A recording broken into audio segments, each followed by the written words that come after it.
আন্তর্জাতিক ক্রিকেট থেকে অবসরের ঘোষণা দিলেন ভারত দলের অন্যতম ওপেনিং ব্যাটসম্যান শিখর ধাওয়ান। ঘরোয়া ও আন্তর্জাতিক ক্রিকেটকে চিরতর বিদায় জানালেন 37 বছর বয়সী এই খেলোয়াড়। দীর্ঘ 13 বছরের ক্যারিয়ারের ইতি টানলেন ভারতের অন্যতম সফল ব্যাটসম্যান শিখর ধাওয়ান। এদিন তিনি সামাজিক যোগাযোগ মাধ্যমে এক ভিডিও বার্তায় নিজের অবসরের খবরটি নিশ্চিত করেছেন, যেখানে তিনি অবসরের কথা জানিয়ে ধাওয়ান বলেন, আমার ক্রিকেট যাত্রা এখানেই শেষ হলো। অগণিত দর্শক ও ক্রীড়াপ্রেমীদের যে ভালোবাসা সমর্থন পেয়েছি তার জন্য সকলকে ধন্যবাদ। 2010 সালে ভারতের হয়ে আন্তর্জাতিক ক্রিকেটে প্রথম পা রাখেন শিখর ধাওয়ান।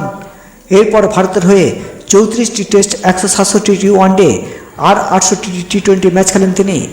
2013 সালে অস্ট্রেলিয়ার বিরুদ্ধে মোহালিতে প্রথম টেস্ট খেলেছিলেন তিনি।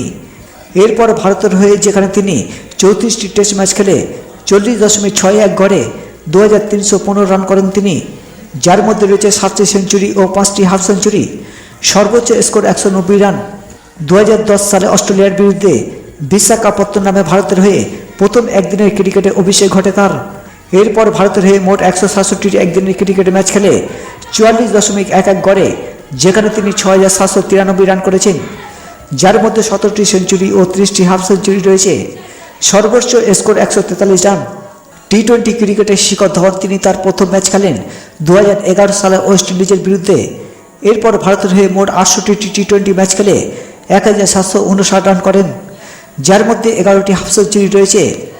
এছাড়াও আইপিএলের জন্মলগ্ন থেকে খেলেন ভারতের অন্যতম সফল ব্যাটসম্যান শিখর ধাওয়ান। দীর্ঘ 16 বছর আইপিএলের ক্যারিয়ারে মোট 222টি ম্যাচ খেলে করেছেন 6769 রান, যা কিনা আইপিএলের ইতিহাসে দ্বিতীয় ব্যক্তিগত সর্বোচ্চ রান। বিরাট কোহলির পরেই তিনি রয়েছেন দ্বিতীয় ব্যক্তি। 6769 রানের মধ্যে রয়েছেন 2টি সেঞ্চুরি ও 51টি হাফ সেঞ্চুরি।